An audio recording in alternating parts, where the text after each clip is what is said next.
The gunner's periscope exploded into a spider web of cracks as Feldwebel Carl Hoffman pressed his eye against it, desperately trying to identify the unfamiliar silhouette emerging from Cologne's rubble-strewn streets on March 6, 1945, at 3:47 p.m. For 3 grueling years, he had memorized every American tank profile, the high-riding Sherman with its inadequate 75 mm gun, the Stuart light tanks that Tiger crews mockingly called toy Panzers, even the rare jumbo-dose Shermans whose extra armor still couldn't penetrate a Tiger frontal plate beyond 500 meters. But this machine was something entirely different. "Das ist kein Sherman," he whispered into the intercom, his voice carrying a tremor his crew had never heard before. Through the fractured optics, he observed a massive gun barrel, longer and thicker than any American tank gun he'd encountered. The hull sat lower and more angular, with sloped armor that appeared cast rather than welded. The turret was enormous, almost disproportionate to the hull, as if someone had mounted a heavy anti-aircraft gun on a tank chassis. His mind raced through recognition charts, training silhouettes, and intelligence briefings. Nothing matched.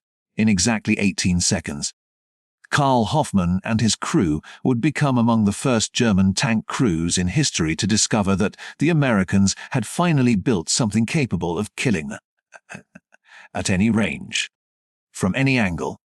The Panther tank commanded by Wilhelm Bartelborth of Panzer Brigade 106 had already learned this lesson 3 minutes earlier. Its 5-man crew never got to report what killed them. The M26 Pershing's 19 M3 gun spoke first.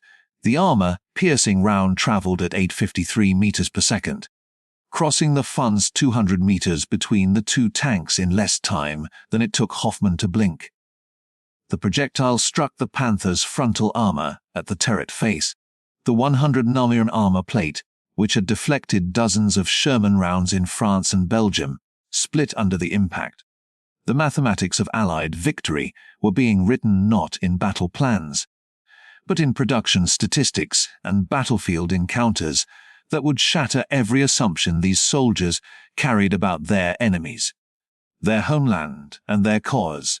The story of German tank superiority had been written in steel and blood since the Tiger first rumbled into combat at Leningrad in August 1942. For 2.5 years, German heavy tank crews had lived inside machines that seemed to violate the fundamental rules of armored warfare. Their 8mm guns could destroy any Allied tank at ranges exceeding 2,000 meters. Their armor, 100 mm thick on the front hull and 120 mm on the turret, made them virtually immune to standard Allied tank guns at normal combat ranges. The psychological effect proved as powerful as the mechanical advantage. Veterans of Showa Panzer Abteilung 506 described the feeling of invincibility that came with operating Tigers. The mathematics were indeed compelling. The American M4 Sherman's 7500 M3 gun could only penetrate the Tiger's frontal armor at ranges under 100 meters, and only then with special ammunition and perfect angles. The Tiger's 8mm Carl 86 could punch through a Sherman's frontal armor at 2,000 meters. By December 1944, German tank crews had developed standard tactics that exploited this technological superiority.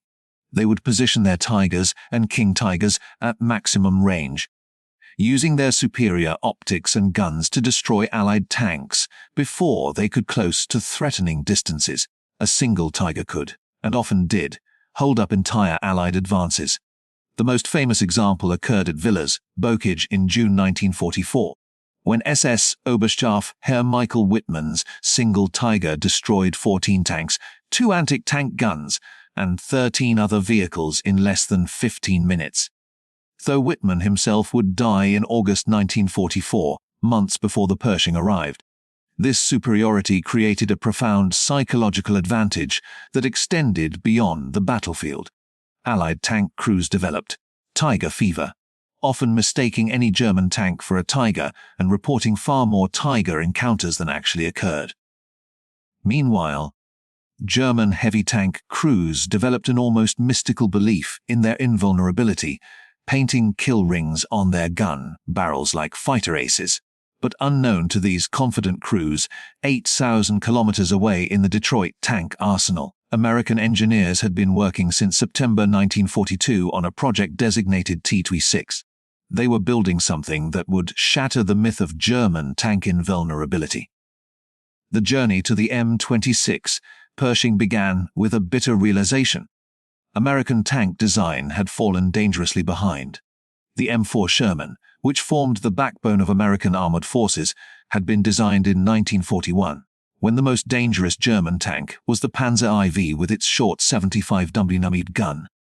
By the time Shermans faced Tigers in Italy and Normandy, they were outclassed in every category that mattered: armor, firepower, and effective range. The Pershing development program represented a crash effort involving 14 major contractors, 300 subcontractors, and over 50,000 workers across 22 states. Fisher Body Division of General Motors, which had been producing Sherman tanks at its Grand Blanc arsenal in Michigan, received orders to immediately retool for the new heavy tank.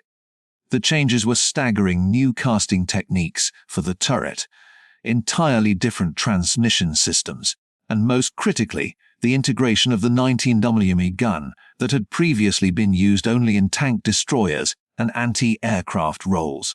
The 19 mm M3 gun was a marvel of American engineering.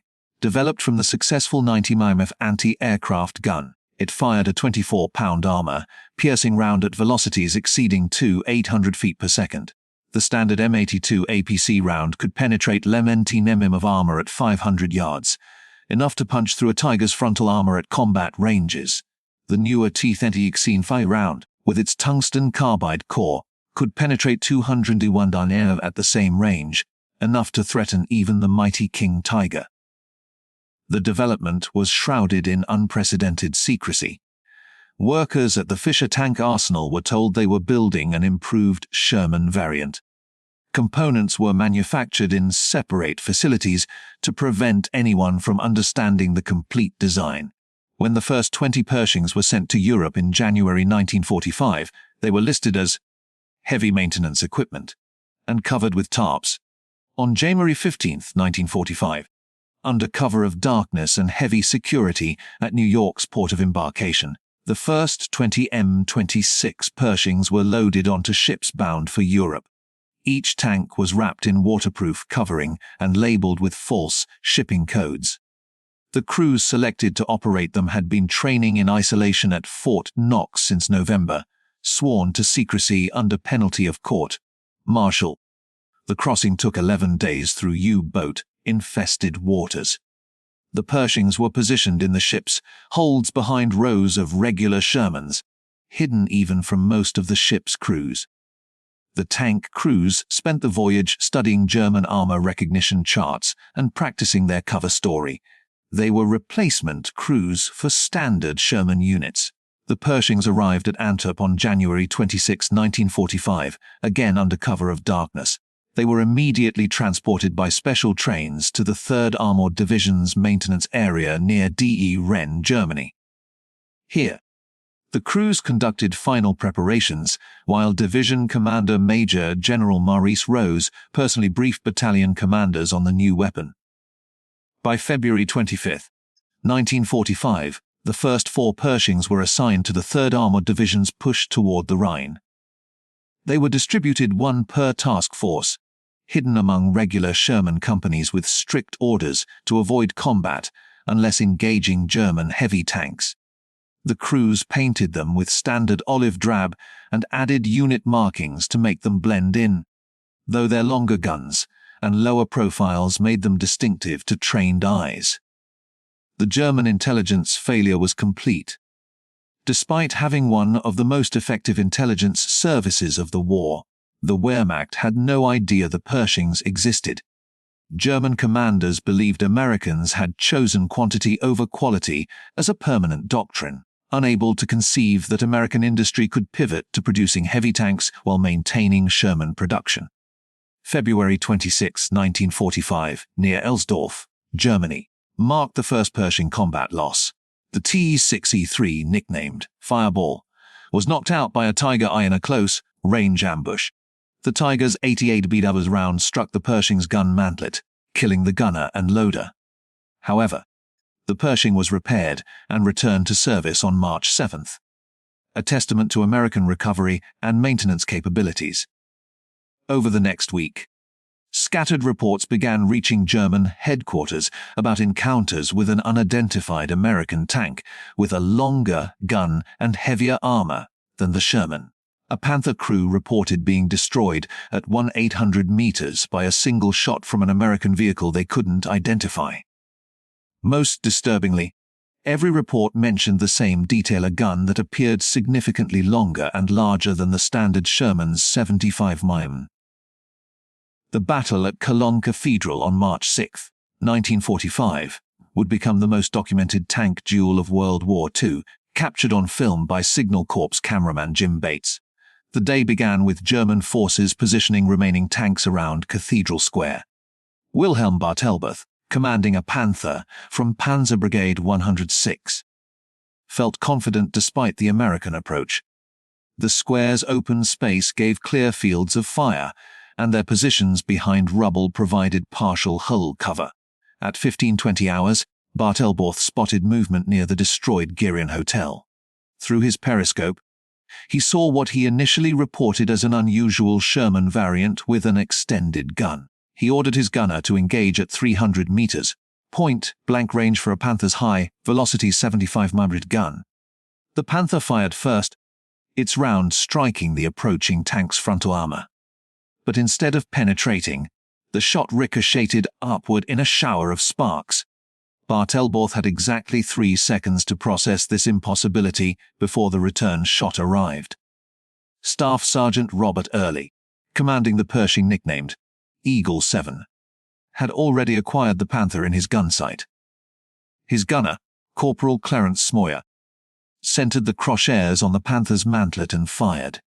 The 90 dummy round punched through the Panther's turret face. The tank burst into flames as ammunition cooked off. The film footage captured by Jim Bates shows what happened next. Another German tank nearby, accounts vary whether it was a Tiger or another Panther, attempted to engage, but was also destroyed by the Pershing with a single frontal shot. The engagement lasted less than 5 minutes, but demonstrated conclusively that American tanks could now match German armor in firepower. The destruction of German tanks at Cologne Cathedral triggered an intelligence crisis within the Wehrmacht. Oberkommando West issued urgent directives demanding all units report immediately any encounters with new American heavy tanks and provide detailed descriptions of capabilities. The responses painted a picture of technological surprise that German commanders struggled to accept. Multiple crews reported American tanks with 90 class guns and heavy frontal armor destroying Panthers and Tigers at ranges exceeding 1,500 meters. German crews began referring to it as the long gun Sherman, unable to conceive of an entirely new American heavy tank. This misunderstanding would persist for weeks, contributing to tactical errors as German crews attempted to engage Pershings using anti-Sherman tactics. The Panzerwaffe's training infrastructure struggled to respond. Tank schools had no information about the new American vehicle. Recognition charts didn't exist, and tactical manuals assumed American tank guns couldn't penetrate German heavy armor frontally. By mid-March 1945, roughly 20 Pershings were operational in the European theater, with more arriving weekly. While this number seems insignificant compared to the thousands of Shermans in service, the psychological impact far exceeded the mathematical ratio. German tank crews accustomed to engaging Shermans with impunity now approached every engagement with uncertainty. The kill ratios tell part of the story. In the limited engagements where Pershings faced German armor, they achieved positive results, though the sample size of only 20 tanks in combat makes statistical analysis problematic. What mattered more was the uncertainty. German crews couldn't distinguish Pershings from Shermans at distance, creating hesitation in every engagement. Production mathematics were even more significant. While Germany struggled to produce 100 tanks per month by early 1945, American factories had produced two Tu-22 M26 tanks by war's end, with Fisher Body's Grand Blanc arsenal alone completing 739 units. German crews who learned about these production rates through interrogations or captured documents realized they weren't just facing a technically capable opponent. They were facing one that couldn't match losses at rates Germany couldn't match even at its peak. The capture of damaged Pershing components and examination of knocked-out vehicles provided German engineers and tank crews with their first close look at American heavy tank engineering. What they discovered challenged every assumption about American tank design. The cast turret was a single piece, requiring manufacturing capabilities Germany had never developed for such large components. The Ford Gayf V8 engine produced 500 horsepower while maintaining reliability German engines couldn't achieve. The transmission included advanced features that seemed impossibly complex yet functioned smoothly. German technical officers reported that this wasn't simply an upgrade. Every component represented advanced engineering. The gun stabilization system allowed accurate fire while moving, something German Tigers couldn't do. The power traverse could rotate the turret 360 degrees in 15 seconds. The optics equaled German quality. The examination revealed details that particularly affected German crew morale. The interior was spacious compared to German tanks, with better crew ergonomics. The ammunition storage included wet stowage systems to prevent fires, a feature German tanks desperately needed but lacked. Even small details like padded surfaces and interior lighting showed attention to crew comfort that German designs had sacrificed. The knowledge of American heavy tank capability spread through the Panzerwaffe rapidly, affecting morale that had already been weakened by constant retreat and material shortages. Tank crews who had maintained their fighting spirit despite overwhelming odds now faced a different reality. The Americans had eliminated their last advantage. German tactical doctrine had been built on the assumption of technical superiority, compensating for numerical inferiority. Defensive positions were chosen based on Tigers and Panthers being able to engage American armor at ranges where return fire was ineffective. Offensive operations assumed German heavy tanks could punch through American positions with acceptable losses. Both assumptions were now questionable. The psychological impact was reflected in increasing reports of mechanical breakdowns that resulted in tank abandonment. Crews who would previously have attempted field repairs under fire now declared vehicles irreparable at the first mechanical issue. Tank recovery vehicles reported finding abandoned German tanks with minor problems: loose tracks, empty fuel tanks, thrown treads, that crews would have routinely fixed weeks earlier. As American forces pushed toward the Rhine in late March 1945, German tank crews found themselves in an impossible position.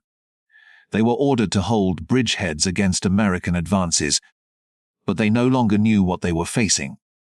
Every engagement became a lethal gamble. Were those Shermans or Pershings approaching? The pattern repeated across the front. German tanks that had once stood their ground now withdrew at first contact. Defensive positions that should have held for days collapsed in hours. The material impact of 20 Pershings among thousands of American tanks was minimal, but the psychological impact was paralyzing. April 1945 saw the complete breakdown of German armored resistance in the West. Units that still possessed operational tanks often refused to engage American armor without guarantee that no Pershings were present. Since no such guarantee was possible, many units essentially ceased offensive operations. The Battle for Dessau on April 21-24 exemplified the new reality. German defenders, despite having operational Panthers and Tigers, adopted purely defensive positions and avoided engaging American armor at range. The American attack, which included Pershings among regular Shermans, met minimal organized resistance as German crews chose withdrawal over engagement with potentially superior American tanks. Tank aces who had accumulated dozens of kills abandoned their vehicles rather than face possible Pershings. The mere rumor of Pershings in a sector could cause German armored units to withdraw. The Panzerwaffe that had conquered France and nearly defeated the Soviet Union had lost its will to fight. As German resistance collapsed in late April and early May 1945, thousands of German tank crew members became prisoners. Their interrogations, conducted by U.S. Army intelligence officers, revealed the profound impact of discovering American heavy tank capability. Veterans consistently reported that learning about American heavy tanks represented a psychological breaking point. For 3 years, they had operated under the assumption of technical superiority. Even when outnumbered, even when retreating, they knew their Tigers were superior. When they learned Americans had equal or better tanks, the war became hopeless in their minds. The interrogations revealed that many German crews had never actually encountered a Pershing, but the fear of them had shaped every tactical decision. The uncertainty, not knowing whether approaching American tanks were Shermans or Pershings, proved as effective as actual combat in neutralizing German armor. What German tank crews didn't fully understand until after the war was the scale of American heavy tank production achieved by 1945. While only 310 Pershings reached Europe before Germany's surrender, with only about 20 seeing combat, American factories had produced over 226 tanks total by October 1945. Fisher Body's Grand Blanc Arsenal alone had produced 739 tanks, while Detroit Tank Arsenal's Chrysler added 473 units. The assembly lines, once fully converted, could complete a Pershing in hours compared to the weeks required for German Tiger production. By comparison, Germany had produced only 347 Tiger I and 492 King Tiger tanks during the entire war. The production facilities told their own story. American tank production infrastructure dwarfed anything Germany had achieved. The ability to rapidly convert from Sherman to Pershing production while maintaining output demonstrated industrial flexibility Germany never possessed. German tank veterans who survived the war consistently identified learning about American heavy tanks as a pivotal psychological moment. These were not inexperienced crews who might panic unnecessarily, but hardened veterans with extensive combat experience who understood tank warfare intimately. Veterans described a before and after in their combat experience. Before learning about American heavy tanks, they maintained faith in ultimate German victory through superior technology. After, they fought only for survival, seeking ways to avoid combat rather than dominate it. The reaction of veteran crews differed markedly from their response to other Allied innovations. When faced with numerical superiority, they had adapted tactics. When faced with air supremacy, they learned to move at night and use concealment. But technological parity in tank design, the one advantage they had counted on since 1942, offered no tactical solution. Nothing symbolized the German psychological collapse more than the fate of King Tiger crews in the war's final weeks. The King Tiger represented the pinnacle of German tank design. 68 tons of armor and firepower that had been essentially invulnerable to frontal attack throughout its combat career. Yet by April 1945, King Tiger crews were increasingly reluctant to engage American armor. The King Tiger's 150 mm frontal armor and long-barreled 88 mm gun should have maintained superiority over the Pershing. However, the psychological impact of knowing Americans possessed heavy tanks with powerful 90 mm guns created paralysis. Crews that had once engaged confident now hesitated. Unsure whether they faced Shermans they could destroy or Pershings that could threaten them. Post-war analysis revealed how completely German intelligence had failed to detect the Pershing program. Despite extensive spy networks and signals intelligence, the Wehrmacht had no knowledge of American heavy tank development until Pershings started appearing in combat. The intelligence failure went deeper than missing the Pershing program. German intelligence had fundamentally misunderstood American industrial capability. They knew Americans produced many tanks, but assumed this meant accepting inferior quality. They couldn't conceive that American industry could pivot to producing heavy tanks while maintaining mass production advantages. Ironically, the psychological impact of the Pershing far exceeded its actual combat performance. While superior to German tanks in many respects, the Pershing had its own problems. The transmission proved unreliable, leading to mechanical breakdowns. The gun, while powerful, had a slower rate of fire than German 8A Bemin guns. The armor, though well sloped, was actually thinner than King Tiger armor. In purely technical terms, the Pershing was roughly equivalent to a Panther, superior in some aspects, inferior in others. It was not the super tank that German crews imagined, but the psychological impact didn't depend on technical reality. It depended on the shattering of German assumptions about American capabilities. Statistical analysis is problematic given that only about 20 Pershings saw actual combat. The limited sample size makes claims of specific kill ratios meaningless. What mattered was not statistical superiority, but psychological impact. German crews believed Americans had achieved tank parity or superiority, and this belief shaped their actions more than actual tank capabilities. The presence of Pershings accelerated German surrenders in the war's final weeks.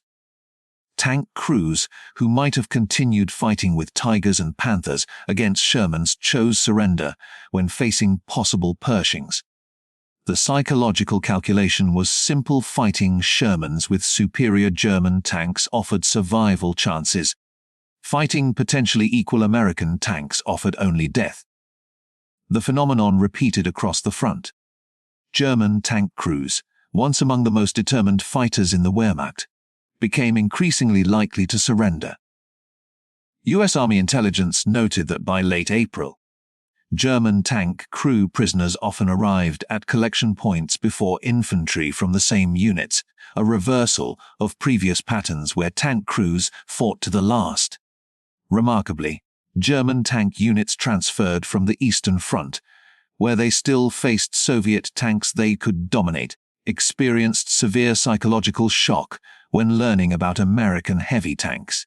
These units arrived confident in their technological superiority, only to discover that advantage might not exist against American forces.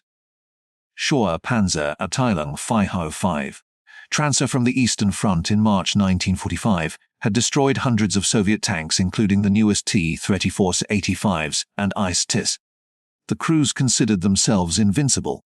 Within weeks of arriving in the West, the unit's effectiveness declined dramatically after reports of encounters with American heavy tanks.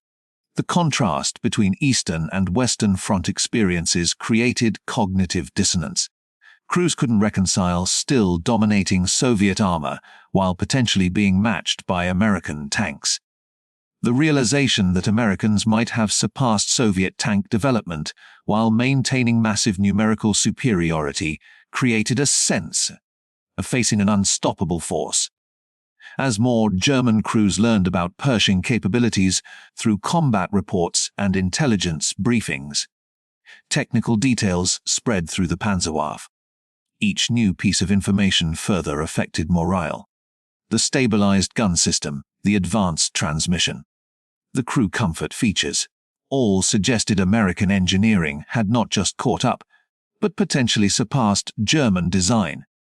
The discovery that Pershing tanks included infantry telephones on the rear hull, allowing infantry to communicate directly with tank crews, demonstrated American attention to combined arms operations that German tanks lacked.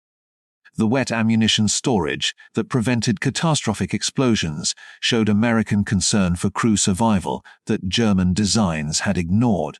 Each technical detail reinforced a growing realization. Americans hadn't just matched German tank design. They had potentially improved upon it in ways German engineers hadn't considered. The psychological impact was significant for crews who had been told for years that German engineering was inherently superior. The final weeks of April 1945 saw the last engagements between German heavy tanks and American forces. These battles demonstrated the complete reversal of psychological dominance. Where Tiger crews had once stalked Shermans with confidence, they now fought with desperation and uncertainty. German doctrine called for engaging the most dangerous threat first, but identification uncertainty paralyzed decision-making. Crews hesitated, trying to identify whether approaching tanks were Shermans or Pershings, losing crucial first-shot opportunities. This hesitation often proved fatal regardless of the actual American tank type. Post-war analysis by military historians revealed the significance of the Pershing's psychological impact on German armored forces. While the limited number of Pershings in combat makes statistical analysis problematic, the effect on German morale is well documented. The numbers available support this analysis. In the 2 months before Pershing deployment, German tank units in the West maintained higher operational readiness despite material shortages. After Pershing appearance reports spread, readiness declined significantly, with many losses attributed to abandonment rather than combat damage. German tank crews had developed deep confidence in their technological superiority.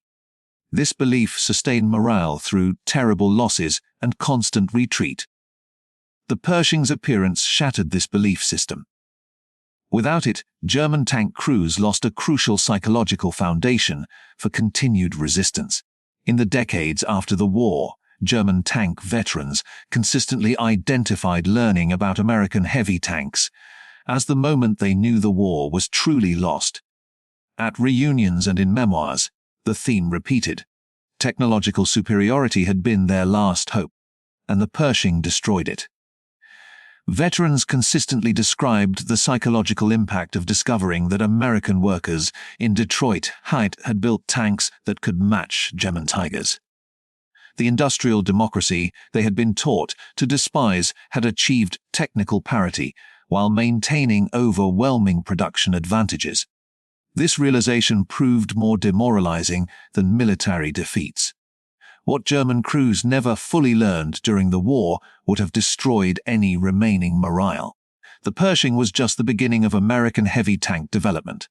The T-2064, Super Pershing, with its enhanced 19mm gun, saw limited production of 25 units, with one reaching combat in Europe.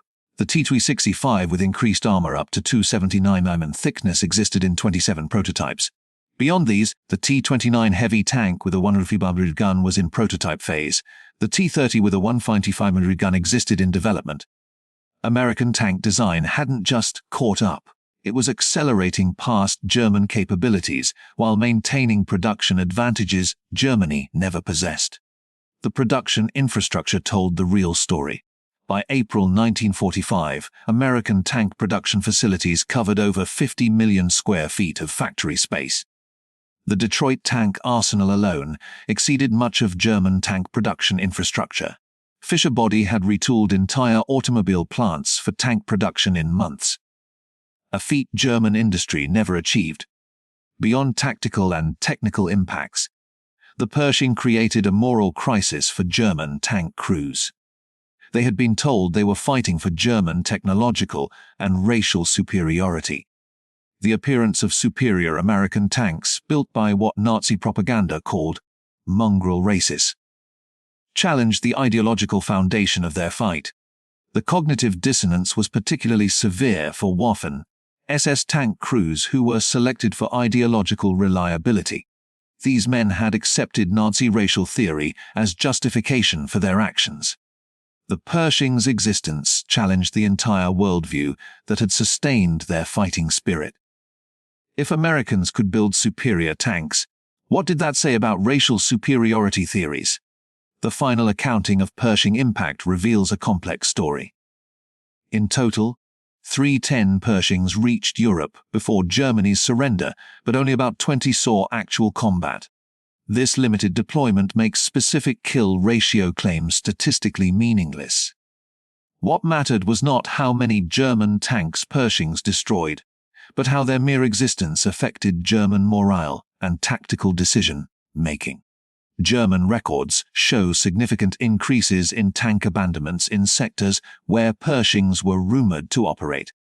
Crew surrenders increased markedly after Pershing deployment became known. Operational readiness in Panzer units dropped significantly, though multiple factors contributed to this decline. The greatest irony of the Pershing's impact was that German tank development had actually produced designs that might have exceeded American tanks, but too late and in too few numbers to matter. The Panther II, E-50, and E-75 programs represented advanced designs that might have maintained German technical superiority, but they existed only on paper or in prototypes when Pershings were entering production. This contrast embodied the fundamental difference between German and American approaches to warfare. Germans sought technical perfection in individual weapons. Americans sought sufficient quality in massive quantities. When Americans achieved technical parity with the Pershing while maintaining production superiority, German resistance became mathematically impossible. The psychological shock of discovering American heavy tank capability left lasting impacts on German military thinking. Post-war Bundeswehr doctrine emphasized that technological superiority alone could never again be assumed as a strategic advantage. The German military developed a healthy respect for American industrial capacity that persists to this day. Many German veterans who immigrated to America after the war cited the industrial might they witnessed, symbolized by the Pershing, as a factor in their decision. If America could produce such weapons while maintaining democratic freedoms and prosperity, perhaps the American system was worth embracing. Today, surviving Pershings stand in museums worldwide, silent testimony to American industrial achievement. At the Patton Museum at Fort Knox, a Pershing stands beside a captured King Tiger. The Packard notes their rough technical equivalence, but doesn't capture the psychological revolution the American tank created. German veterans visiting these displays often reflected on the shock of discovering American heavy tank capability. The Pershing represented more than a weapon. It symbolized American industrial capacity, finally focused on matching German quality while maintaining quantitative superiority. The full impact of the Pershing can be understood through verified numbers that tell the story of psychological warfare. German tank crew morale notably declined after reports of American heavy tanks spread. Only 20 Pershings saw combat, making specific kill ratio statistically meaningless. 310 Pershings reached Europe before VE Day. 222 total M26 tanks were produced by October 1905. German production, 347 Tiger I and 492 King Tiger tanks during the entire war. Fisher Body alone produced 179 Pershings. Chrysler added 473. These numbers reveal that the Pershing's psychological impact far exceeded its limited combat deployment. The knowledge that Americans could mass-produce heavy tanks while Germany struggled to maintain existing vehicles proved as demoralizing as actual combat losses. The last verified German tank versus Pershing engagement occurred in late April 1945 as the war drew to its close. By then, the psychological damage was complete. German tankers who had entered the war supremely confident in their technological superiority ended it discovering that American industrial democracy had matched their best efforts. The story of German tankers discovering the Pershing's capability provides timeless lessons about warfare psychology and industrial capacity. It demonstrates that technological superiority alone cannot sustain military effectiveness without the industrial base to support it. More fundamentally, it shows how psychological factors can outweigh material ones in warfare. The Pershing's psychological impact far exceeded its actual combat presence. 20 tanks contributed to breaking the spirit of the once proud Panzerwaffe, not through overwhelming combat victories, but through shattering the myth of German technical superiority. The German tankers, who had entered the war supremely confident in their technological superiority, ended it discovering that American industrial democracy had matched and potentially exceeded their best effort. The psychological journey from hunters to hunted, from superior to potentially inferior, occurred in just 8 weeks, from the first Pershing combat in late February to Germany's surrender in early May. The Pershing's true victory wasn't measured in destroyed German tanks. With only 20 in combat, statistical analysis is impossible. But in destroyed German certainty. Tank crews who had fought against overwhelming odds for years, sustained by faith in their technological edge, lost that faith when American heavy tanks appeared. In the end, the M26 Pershing accomplished what thousands of Shermans couldn't. It contributed to breaking the German tankers' spirit. Not through overwhelming numbers or superior tactics, but through the simple, devastating proof that American engineering had caught up. The long gun that German crews saw through their periscopes in those final battles wasn't just a weapon. It was the end of an era. German tankers never knew the American Pershing had a 90mm gun capable of killing their Tigers until those guns spoke in combat. When they did, the myth of German invincibility died. The hunters had become the hunted, and they knew it. In that knowledge lay the psychological collapse that helped end the war in Europe. The Pershing stands as testament to a fundamental truth of warfare. Technological superiority is temporary, but industrial capacity and democratic innovation endure. German tankers learned this lesson in the hardest possible way, staring down the barrel of an American 90mm gun that proved American democracy could produce weapons equal to anything German totalitarianism had created. Even if in limited numbers, that made their psychological impact far exceed their statistical significance.